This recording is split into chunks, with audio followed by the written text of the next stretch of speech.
Hi hello students, आज हम लोग डिस्कस करने वाले हैं मोमेंटम। ठीक है, ये आप लोगों का लेक्चर 5 है। इससे पहले हम लोगों ने inertia, first law of motion, force and types of force, ये सब डिस्कस कर चुके हैं। अब मोमेंटम डिस्कस करने वाले हैं। मोमेंटम क्या होता है? ठीक है, इससे पहले हम लोगों ने क्या डिस्कस किया था? इनर्शिया। इनर्शिया किस बॉडी का इनर्शिया ज़्यादा होता है? जिसका मास ज़्यादा होता है। हेवी बॉडी का इनर्शिया ज़्यादा होता है, और इनर्शिया ज़्यादा होने के वजह से उसके स्टेट को चेंज करने पर किसी बॉडी का, जैसे ये कार है, ठीक है, ये बहुत बड़ा कार है सपोज दैट, तो इस कार के स्टेट को चेंज करने के लिए इसमें हम लोगों को क्या लगेगा? ज़्यादा फोर्स का ज़रूरत पड़ेगा। क्यों? क्योंकि बहुत हेवी है। लेकिन अगर कोई हम लोग एक साइकिल ले लेते हैं, ठीक है, ये साइकिल ले लिए, क्योंकि इसका मास कम है, इसीलिए इसके स्टेट को चेंज करने के लिए हम लोगों को कम फोर्स का रिक्वायरमेंट होगा। यही है इनर्शिया। ठीक है, अब हम लोग डिस्कस करने वाले हैं मोमेंटम। मोमेंटम डिस्कस करने के लिए एक साधारण से एग्जाम्पल लेते हैं। ये हम लोग 3 एग्जाम्पल लेते हैं, एक कार का, एक ट्रक का और फिर एक ट्रेन का। तो क्या हो रहा है कि अगर कार को आप लोगों को पुश करना है, इधर पुश करना है, तो ये कार को पुश करने के लिए हम लोगों को कितना फोर्स का ज़रूरत पड़ेगा? इस कार को पुश करने के लिए हम लोगों को फोर्स कितना लगेगा? इस कार को पुश करने के लिए कितना फोर्स लगेगा? और इस ट्रेन को पुश करने के लिए कितना फोर्स लगेगा? सपोज दैट हम लोग एग्जांपल लेते हैं, ये कार को हम लोग 50 न्यूटन से पुश कर देते हैं। 50 न्यूटन का फोर्स जब हम लगाएंगे तो ये कार पुश हो जाएगा। लेकिन जब वो इस ट्रक को मूव करना होगा तो हम लोगों को लगाना पड़ेगा 500 न्यूटन फोर्स। मतलब 60 न्यूटन, 70 न्यूटन, 80, 100 न्यूटन तक का भी अगर हम लोग फोर्स लगा रहे हैं तो ये ट्रक अपनी जगह से मूव नहीं कर रहा है, हिल नहीं रहा, अपनी जगह से टस से मस नहीं हो रहा। लेकिन जब हम लोग 500 न्यूटन फोर्स इस ट्रेन पर लगा रहे हैं तो क्या ये मूव करेगा? ये पुश होगा? नहीं होगा। क्यों? क्योंकि ये इससे भी ज़्यादा हेवी मास है। इसको पुश करने के लिए हम लोगों को लगाना पड़ेगा 50,000 न्यूटन का फोर्स लगाना पड़ेगा।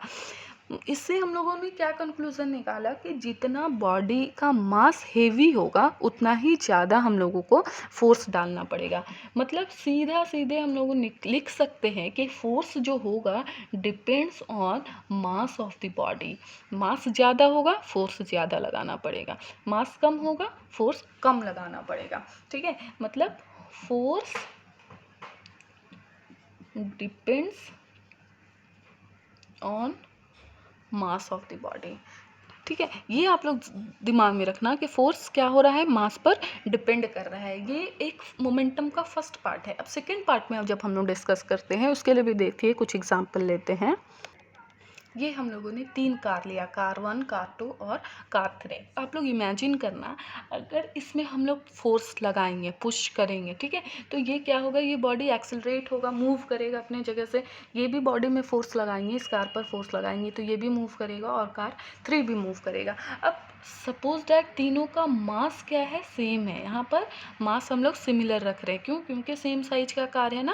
पहले हम लोगों ने देखा कि फोर्स डिपेंड्स ऑन मास, अब यहाँ पर मास को ही हम लोग सेम कर दिए। अब हम लोग इसमें फोर्स लगा रहे हैं, डिफरेंट टाइप, मतलब डिफरेंट अमाउंट ऑफ फोर्स लगा रहे हैं। सपोज यहाँ पर 50 न्यूटन का फोर्स, पुशिंग फोर्स लगाएं, ठीक है, यहाँ पर हम लोग 500 न्यूटन का फोर्स लगाए, यहाँ पर 5000 न्यूटन का फोर्स लगाए। पुश किए 5000 न्यूटन से, इसको 500 न्यूटन के फोर्स से पुश किया, और कार 1 को 50 न्यूटन के फोर्स से पुश किए, तो क्या होगा? इमेजिन कर सकते हो, ये जो कार का एक्सेलरेशन, जो वेलोसिटी होगा, ठीक है, वो वेलोसिटी v1 मान लेते हैं, इसका कोई वेलोसिटी एक्वायर करेगा, क्योंकि पुश करेंगे तो वो तो अपने जगह से मूव करेगा ना। ये भी कोई वेलोसिटी एक्वायर करेगा और ये भी कोई वेलोसिटी एक्वायर करेगा। अब इस तीनों के वेलोसिटी में क्या फ़र्क आएगा? आप लोग सोच सकते हो? ठीक है, पॉज करो और कमेंट करो। ठीक है, अब देखो मैं बता रही हूँ कि जब इसमें कोई फोर्स 5,000 का फोर्स लगाए हैं तो इसकी जो वेलोसिटी होगी वो बहुत ही ज़्यादा हायर होगी, हाईएस्ट, इसका हायर और इसका हाई कर सकते हैं।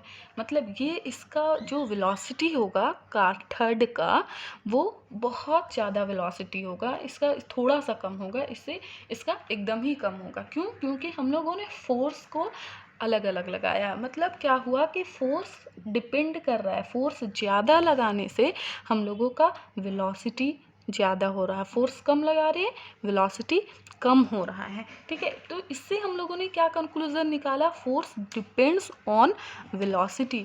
अब पहले का कंक्लूजन था फोर्स डिपेंड्स ऑन मास, दूसरा कंक्लूजन निकल गया फोर्स डिपेंड्स ऑन वेलोसिटी। ठीक है, अब इसका सेकेंड पार्ट का, इस पार्ट का एक लाइव एग्जांपल लेते हैं।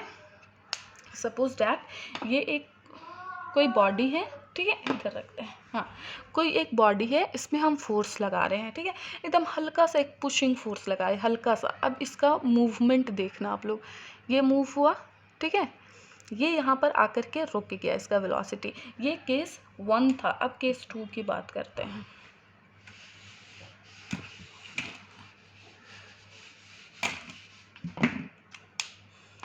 केस 2 की अभी बात कर रही हूँ मैं।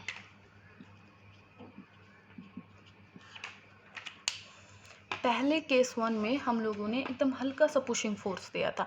अब इसमें पुशिंग फोर्स दे रहे हैं थोड़ा ज़्यादा, मतलब बाहर का एक्सटर्नल फोर्स है वो बहुत ज़्यादा दे रहे हैं। इसका वेलोसिटी क्या हुआ? इसने बहुत केस 2 में ज़्यादा वेलोसिटी हुआ विथ कंपेयर टू केस 1। मतलब क्या हुआ? फोर्स ज़्यादा होगा तो वेलोसिटी भी ज़्यादा होगा। ठीक है, ये दोनों कंक्लूजन को जब हम लोग कंबाइन करते हैं, फोर्स डिपेंड्स ऑन मास, मतलब force is directly proportional to mass, और दूसरा है force is directly proportional to velocity. जब इस दोनों को कंबाइन करते हैं तो ये हमको इस तरह से देता है, force is directly proportional to mass into velocity. क्या हो रहा है? Force is directly proportional to mass into velocity. ठीक है, मास बढ़ेगा फोर्स बढ़ेगा, वेलोसिटी बढ़ेगा फोर्स बढ़ेगा, दोनों बढ़ेगा, फोर्स और भी ज़्यादा हो जाएगा। अब हम लोग इसको mass into velocity, mass into velocity बार बार अलग अलग नहीं बोल करके इसको एक नया नाम देते हैं, जिसको बोला जाता है मोमेंटम। क्या बोलते हैं? मोमेंटम। और मोमेंटम को रिप्रेजेंट किया जाता है P से।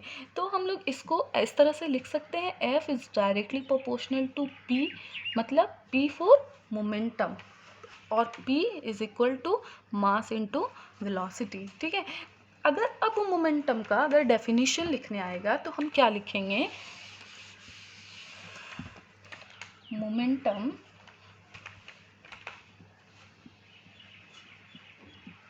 is equal to the product of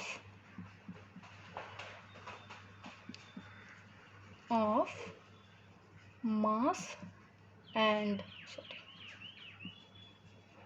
velocity is known as momentum। मतलब P is equal to m into v। ठीक है, इसमें अगर वेलोसिटी ज़ीरो हो जाएगा तो मोमेंटम भी क्या हो जाएगा? ज़ीरो हो जाएगा, क्योंकि मास तो ज़ीरो नहीं हो सकता है ना। अब हम लोग सेकेंड केस, और अगर मास ज़ीरो हो जाएगा मतलब बॉडी की कोई ऑब्जेक्ट का एग्जिस्टेंस ही नहीं है, अब इसमें मोमेंटम के केस की हम लोग बात ही नहीं करेंगे। ठीक है, अब इसका अगर यूनिट निकालना हुआ, SI यूनिट, सभी क्वांटिटीज़ का कोई यूनिट होता है तो इसका भी कोई यूनिट होगा। ठीक है, अब इसका यूनिट निकालना हुआ तो यूनिट हम लोग कैसे निकालेंगे? मास का यूनिट क्या होता है? kg होता है। ठीक है, और वेलोसिटी का SI यूनिट क्या होता है? मीटर पर सेकेंड होता है। तो SI यूनिट फॉर मोमेंटम हो जाएगा kg मीटर पर सेकेंड। ठीक है, हाँ, अब ये क्वांटिटी है। ठीक है, ये फिजिकल क्वांटिटी स्केलर है या वेक्टर है? स्केलर और वेक्टर। तो चूंकि इस क्वांटिटी में वेलोसिटी आ रहा, और वेलोसिटी एक वेक्टर क्वांटिटी है, इसीलिए जो मोमेंटम होगा वो वेक्टर क्वांटिटी होगा। और डायरेक्शन क्या हो जाएगा? Direction of momentum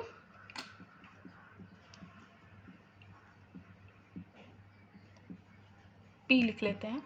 direction of momentum P is same as direction of V। मतलब वेलोसिटी का जो डायरेक्शन होगा वही वो मोमेंटम का डायरेक्शन होगा। ठीक है, अब इससे रिलेटेड बहुत सारे न्यूमेरिकल्स है, एक न्यूमेरिकल्स हम लोग आज करेंगे और फिर इससे रिलेटेड जितने भी न्यूमेरिकल्स या जितने भी क्वेश्चंस है वो हम लोग नेक्स्ट क्लास में करेंगे। एक न्यूमेरिकल करते हैं। सपोज दैट कोई एक गन है, ठीक है,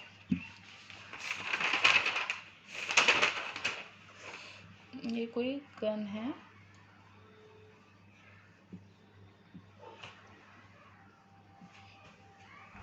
गन है, ठीक है। अब इसमें जो बुलेट है वो 0.2 kg का है, यहाँ पर कोई बुलेट है, ठीक है। ये क्या कर रहा है, ये है, तो अब इसका मोमेंटम निकालना है। जब वो इसके अंदर डाला हुआ है, रुका हुआ है, उसमें कोई वेलोसिटी नहीं है, वो मूव ही नहीं कर रहा है, तो उसका मोमेंटम निकालना है। तो मोमेंटम निकालने के लिए P is equal to mass into velocity है। मास कितना है 0.2 kg, वेलोसिटी क्या है 0 है, वो रेस्ट में रुका हुआ है, मैं हम लोगों ने ट्रिगर नहीं दबाया है, तो वो क्या हो जाएगा, मोमेंटम 0 हो जाएगा। मतलब बिफोर फायरिंग कोई भी बुलेट का जो मोमेंटम होता है वो 0 होता है, लेकिन जब फायर कर दिए हम लोगों ने, ये ट्रिगर दबा दिया, जब फायर कर दिए तो ये जो बुलेट था वो निकला यहाँ से कितने स्पीड से, 400 मीटर पर सेकेंड के हिसाब से निकला वेलोसिटी, और मास कितना था 0.2 kg, ठीक है। तो अब इसका मोमेंटम क्या होगा, मोमेंटम उसी तरह से निकालेंगे, P is equal to mass into velocity. Mass क्या होगा 0.2 इंटू 400, ठीक है। पॉइंट को उड़ाए, नीचे 10 दिए, 10 कटा, और फिर 80 kg मीटर पर सेकेंड, इसका मोमेंटम हो जाएगा 80 kg मीटर पर सेकेंड, ठीक है। मतलब बिफोर फायरिंग मोमेंटम 0 था, लेकिन जब फायर किए तो उसमें कोई वेलोसिटी एक्वायर हुआ। फायर करना मतलब ट्रिगर दबाना, मतलब फोर्स दिए तो 400 मीटर पर सेकेंड के साथ ये बुलेट इधर मूव किया, और हम लोगों का जो मोमेंटम है वो 80 kg मीटर पर सेकेंड हुआ, ठीक है। तो it's over for today's class. इसके बाद हम लोग डिस्कस करेंगे मोमेंटम से रिलेटेड जितने भी सारे क्वेश्चन है वो। Okay, it's over. Thanks for watching.